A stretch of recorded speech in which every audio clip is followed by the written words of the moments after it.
Hola, buenos días. Os damos la bienvenida al seminario virtual Análisis de Riesgos Método Mosler. El objetivo principal de este seminario es dar una visión global del método Mosler, uno de los más usados en seguridad privada a la hora del análisis de riesgos, y en la medida de lo posible su aplicación al mundo empresarial, enfocado desde la perspectiva de director de seguridad. Por otra parte, el conocimiento de este método de análisis de riesgos es útil para todo otro tipo de campos de actuación, como la prevención de riesgos laborales, la gestión del riesgo en la dirección de proyectos y, por supuesto, para toda persona que quiera iniciarse en el conocimiento del análisis de riesgos. Los objetivos que se pretenden con el siguiente seminario son una aproximación al concepto de riesgo y los componentes que lo constituyen, es decir, qué es un riesgo, a quién afecta, por qué debemos realizar un análisis de riesgos, aproximación teórica al método Mosler, aplicación práctica del método Mosler utilizando un ejemplo en concreto y, por último, las conclusiones y forma de presentación que debemos entregar al cliente en nuestro informe final. Para cualquier duda que os pueda surgir podéis dirigiros a info@inesem.es.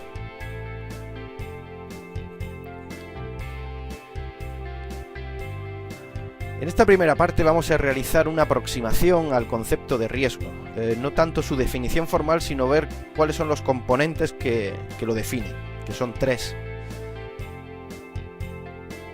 Para acercarnos a este concepto de riesgo, primero tenemos que valorar qué es el bien, es decir, toda persona, animal o cosa que en determinadas circunstancias posee una o varias cualidades benéficas, en virtud de las cuales resulta objeto de nuestra valoración.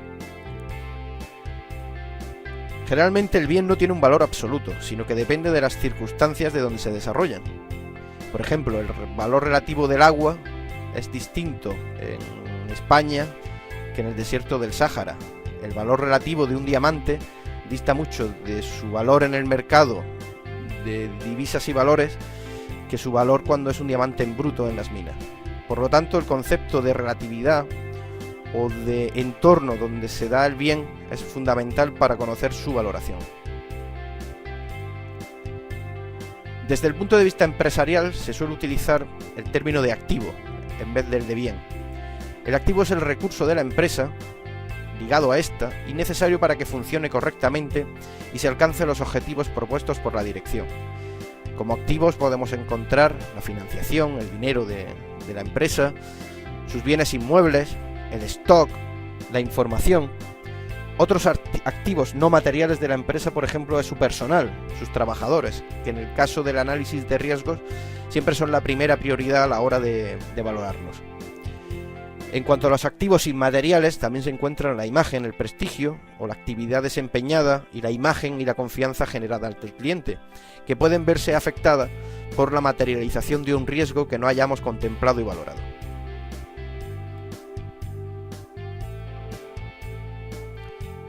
En definitiva, lo que debemos hacer en esta primera parte es identificar el bien o activo que debemos proteger, por qué debemos protegerlo, es decir, cuál es su cualidad benéfica y en qué circunstancias tiene el bien esa cualidad benéfica. Vamos a desarrollar un ejemplo que nos va a acompañar a lo largo de todo el seminario sobre una empresa imaginaria para poder hacer más gráficamente esta identificación del bien. La empresa que nos ocupa se dedica a la fabricación en exclusiva de equipos de localización, GPS, para embarcaciones del Ministerio del Interior y para un contrato en vigor con la Unión Europea. Partimos de la premisa, para simplificar, de que los niveles de seguridad de la empresa en todos los aspectos son totalmente nulos, es decir, no hay ningún tipo de sistema de seguridad, lo cual nos permitirá dar una valoración más sencilla o simplificar el análisis de riesgos en esta primera parte. Siguiendo el esquema que hemos visto en la anterior diapositiva, podemos ver que la cosa valiosa en este momento es la información, puesto que vamos a tratar el riesgo del robo de la misma.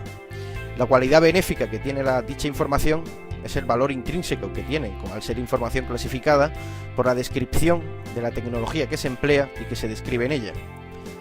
Y las circunstancias en que se encuadra el bien o la información es que permite el proceso productivo y mantiene una ventaja competitiva frente a la competencia.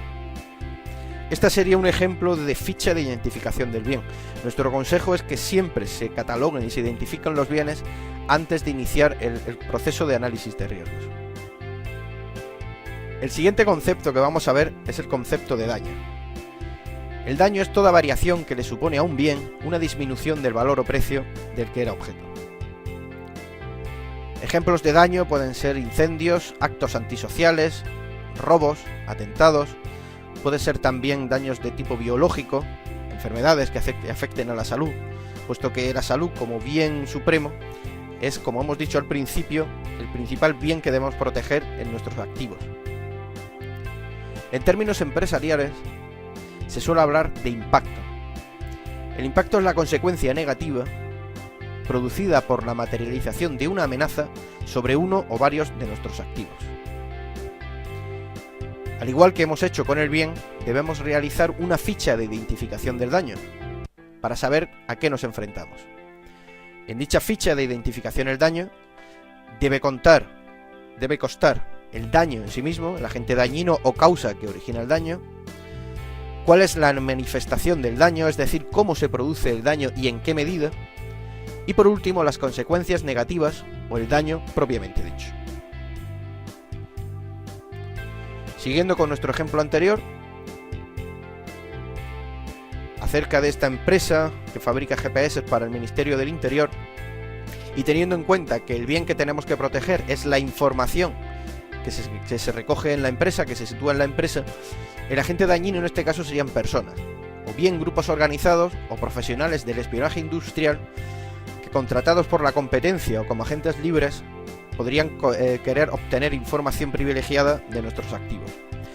También los clientes internos, es decir, los trabajadores de la empresa, generalmente son en muchas ocasiones el agente dañino que permite la salida de información del interior de la misma. La manifestación del daño sería el robo de la información con datos relativos a la tecnología empleada, y las consecuencias negativas sería en principio la pérdida de ventaja competitiva frente a la competencia, y por último, la pérdida del proceso productivo en el que nos basamos para fabricar nuestros GPS.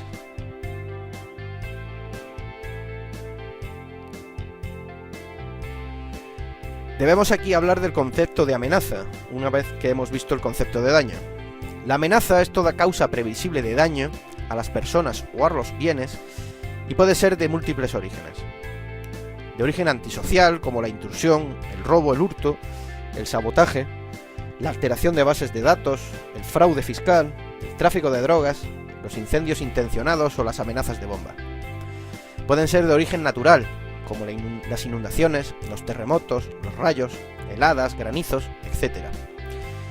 También pueden deberse a causas tecnológicas, un fallo de hardware o de software, los riesgos físicos, riesgos químicos derivados de la actividad que se realiza en la empresa. Encontramos también amenazas de origen biológico, como los virus, las bacterias o las epidemias. Amenazas de origen antrópico, como las manifestaciones, huelgas violentas, incluso fiestas populares y ferias que pueden paralizar la producción. Y otro tipo de amenazas como cortes de suministro, incumplimientos legales, como incumplimientos acerca de la ley de protección de datos, cortes de suministro de electricidad, etc.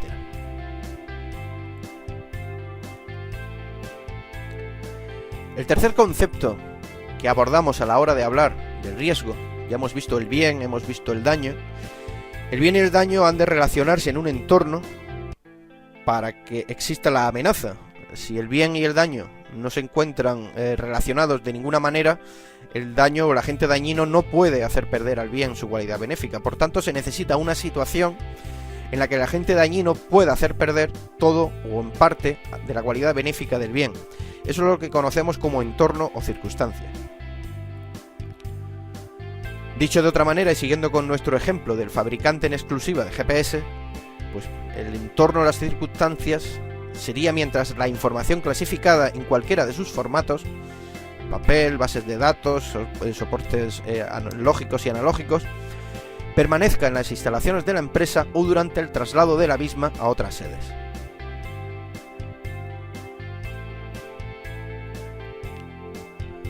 Como hemos visto, el concepto de riesgo está compuesto por tres variables que se interrelacionan entre sí: el bien, el agente dañino y el entorno necesario para que el bien y el agente dañino se relacionen.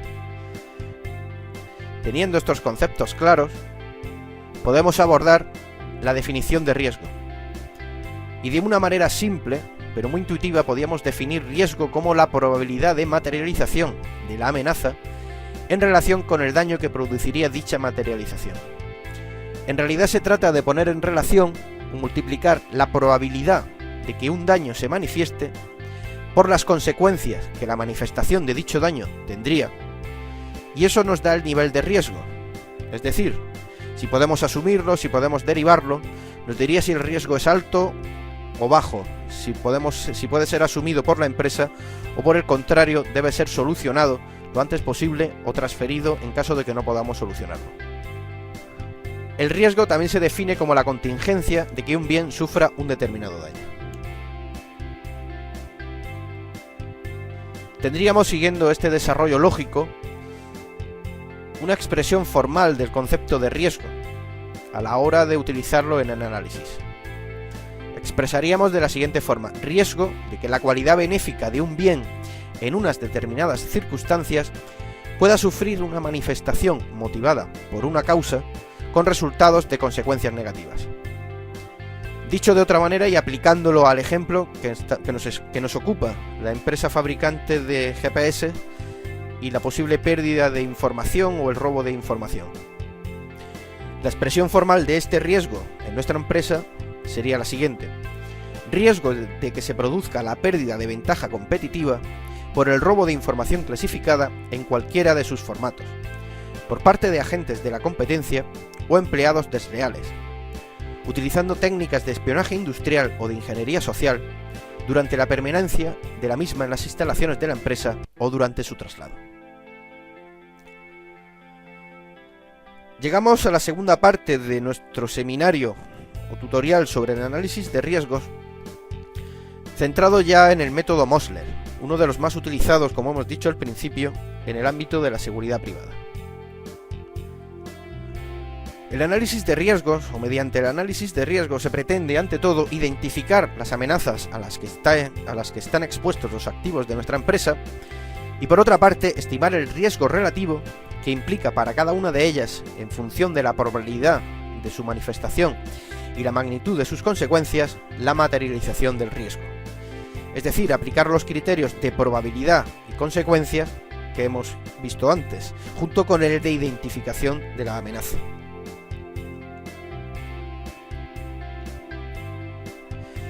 Es importante que tengamos en cuenta y que sepamos que cuando hablamos del análisis de riesgos o de riesgos no hablamos en términos absolutos, sino en términos relativos. Es decir, siempre vamos a estimar el nivel de un riesgo en relación con el resto de riesgos analizados, de una forma cualitativa. No podemos asegurar categóricamente cuándo se va a materializar un riesgo, pero sí podemos valorar su graduación o su nivel respecto al resto de riesgos analizados.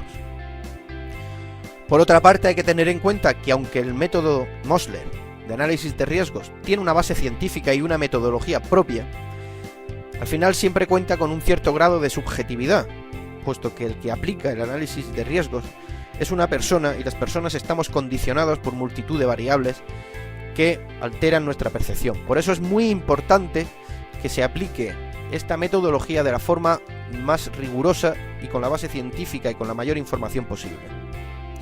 El método Mosler es uno de tantos. Existe multitud de métodos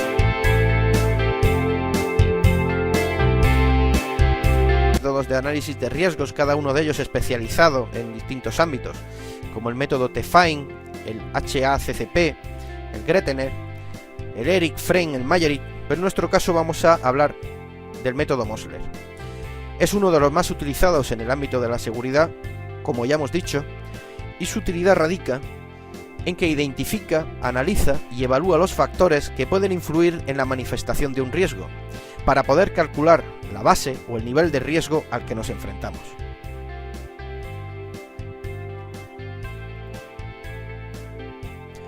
El método Mosler tiene un carácter secuencial, es decir, se asienta en 4 fases distintas y cada una de ellas se apoya en los resultados obtenidos en la fase precedente. Como ya hemos visto anteriormente, nos encontraríamos ante una primera fase de definición del riesgo, una segunda parte donde ya aplicaríamos el análisis del riesgo propiamente dicho, una tercera fase donde se evalúa el riesgo, es decir, a qué nivel de riesgo nos enfrentamos, y por último, una clasificación del riesgo en base a una tabla numérica que nos dice si el riesgo es grande, pequeño, en definitiva si es asumible o no es asumible por nuestra organización.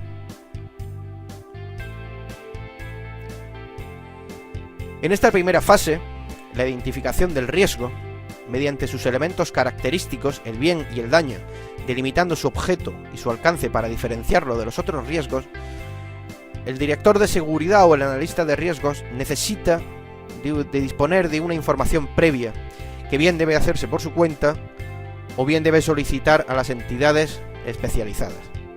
Es necesario conocer las características geográficas de ubicación de la empresa, cuál es nuestro posicionamiento en el mercado y nuestra competencia, cuáles son las estadísticas policiales de la zona, el sector productivo en el que nos movemos, datos útiles de bomberos y protección civil, acerca del lugar donde nos ubicamos, siniestros que tengan nuestros vecinos de ubicación, estadística de otros organismos como la Agencia Estatal de Meteorología, el Instituto Nacional de Seguridad e Higiene en el Trabajo, el Instituto Nacional de Estadística, el Instituto Nacional de Sismología y por último los catálogos generales de amenaza que las casas aseguradoras con las que transfiramos los riesgos nos pueden suministrar.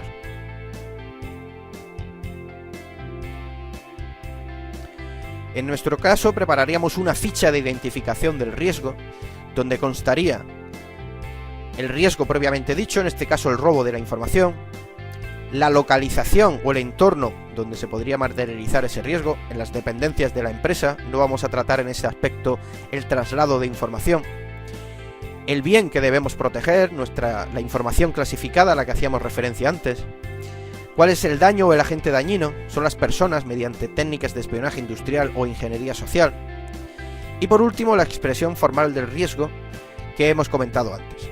Riesgo de que se produzca la pérdida de ventaja competitiva por el robo de información clasificada en cualquiera de sus formatos, etc. Es conveniente realizar una ficha de riesgo o identificativa de cada uno de los riesgos y en cada uno de los entornos que vamos a analizar.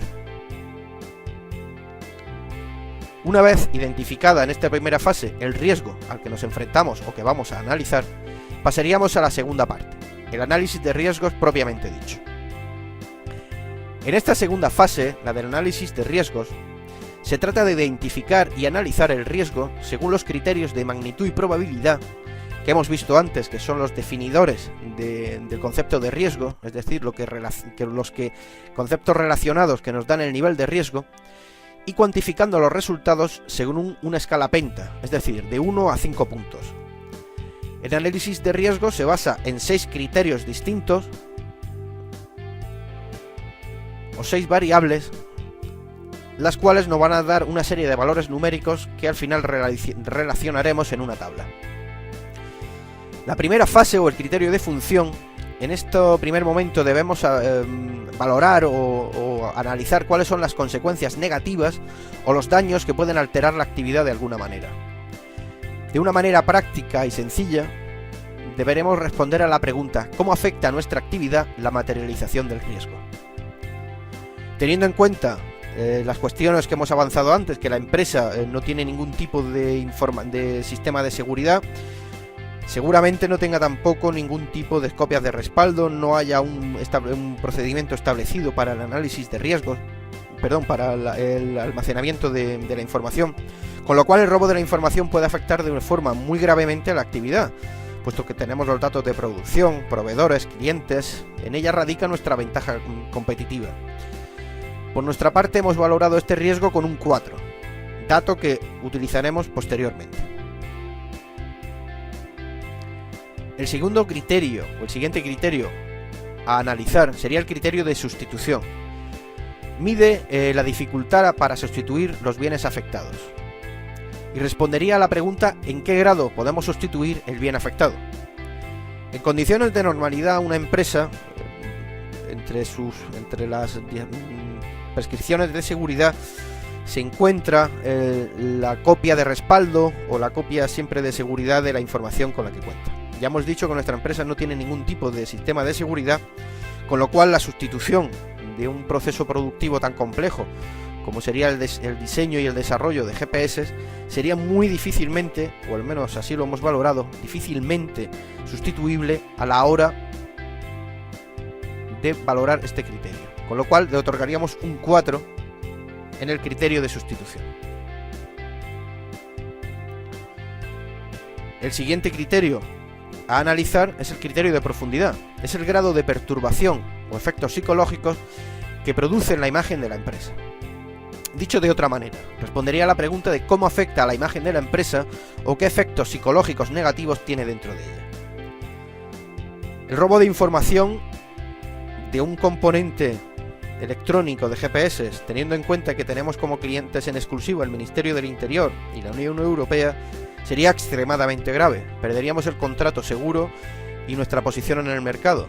Tendríamos suerte si pudiéramos volver a seguir operando en este sector de actividad, con lo cual la perturbación y el criterio de profundidad en este caso sería muy grave. La valoraríamos con un 5.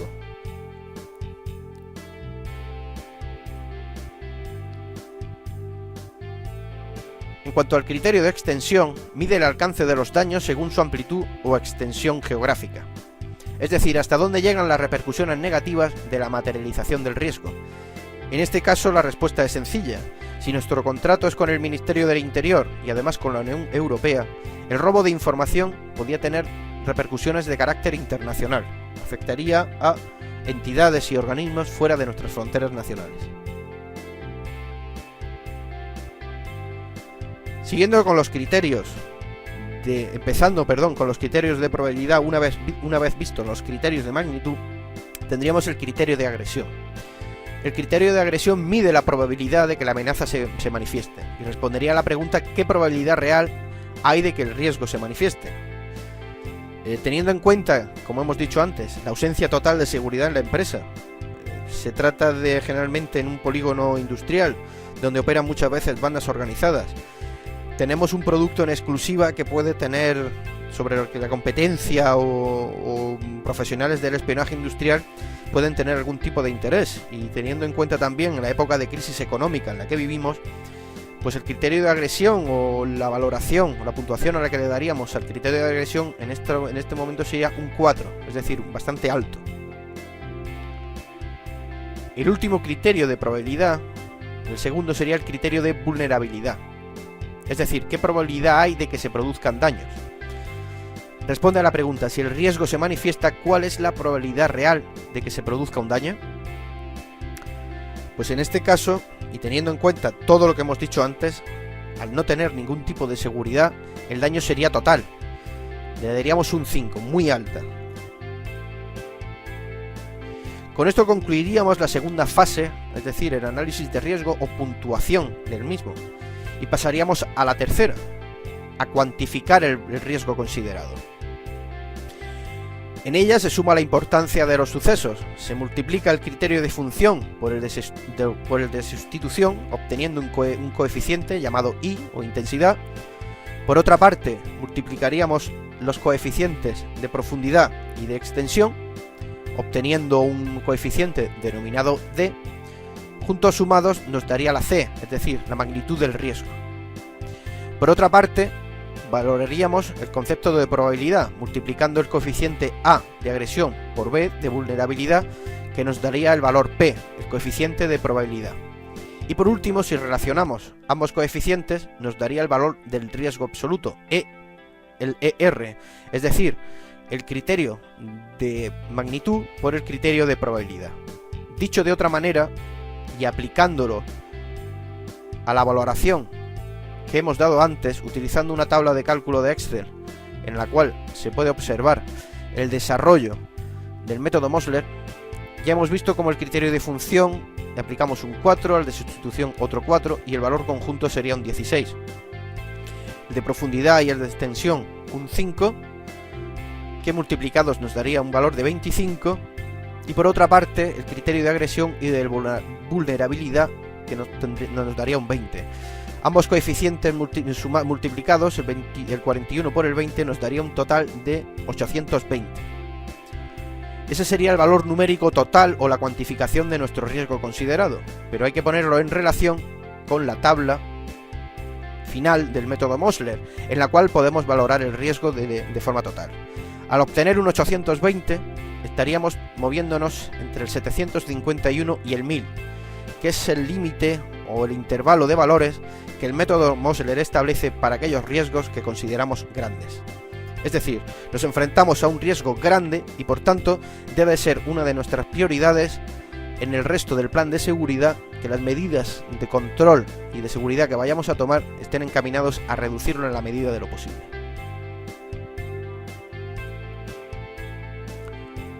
Por último, una vez realizada el análisis de riesgos y la cuantificación del mismo, debemos, presentar las conclusiones y el informe final ante el cliente.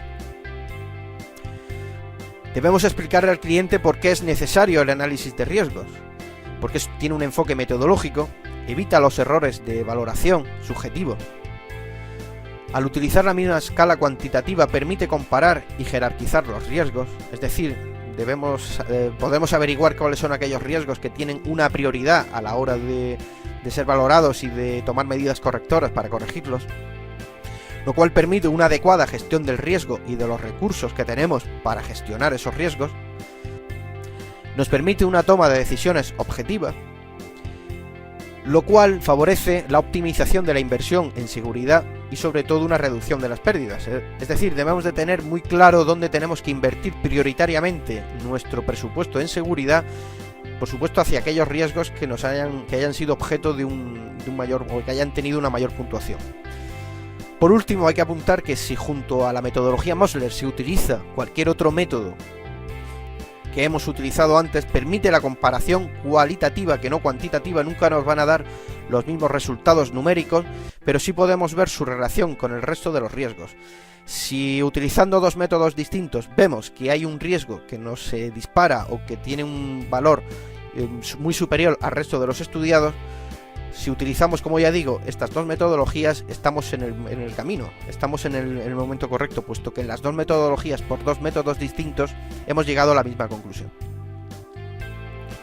A la hora de presentar nuestras conclusiones al empresario que nos contrata o al consejo de administración del que dependemos, argumentar las conclusiones del análisis es fundamental, puesto que son la base del resto del informe, tanto de la gestión del riesgo que vamos a organizar, de las medidas de protección, de la organización de la seguridad, del presupuesto que dispongamos. Debemos comentar además aquellos riesgos más relevantes con mayor puntuación, como en el caso de nuestro riesgo de robo de información, puesto que serán aquellos donde se van a centrar prioritariamente nuestras acciones. En la presentación del informe se deben entregar las fichas de identificación de bienes activos que hemos comentado antes, el catálogo de amenazas que hemos realizado y que se ciernen sobre nuestra empresa, el proceso del análisis de riesgos. Debemos explicar de la forma más didáctica posible la metodología que hemos utilizado, puesto que si el empresario o el consejo de administración entienden cómo hemos realizado ese análisis de riesgos, siempre estarán un punto más a nuestro favor que si no comprenden o no entienden cómo hemos llegado a esas conclusiones.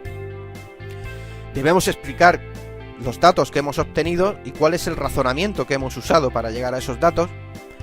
Y por último, es conveniente introducir un cuadro resumen de todos los riesgos por escenarios, de manera que en un solo folio, en una tabla de Excel o en cualquier otro programa análogo, podremos ver los valores absolutos de todos los riesgos estudiados y en todos los escenarios posibles. Es importante utilizar un lenguaje técnico pero que sea accesible al cliente, puesto que este no tiene que ser un experto en seguridad, pero sí debemos hacer un esfuerzo para que comprenda nuestro trabajo. Y por último, es muy conveniente el uso de diagramas de barras comparativos, puesto que permite la comparación visual entre los distintos riesgos estudiados. Con esto llegamos al final de la presentación. Os damos las gracias por vuestra atención y quedamos a vuestra disposición para que a través de los canales de comunicación establecidos nos planteéis vuestras dudas y aportaciones. Muchas gracias por todo.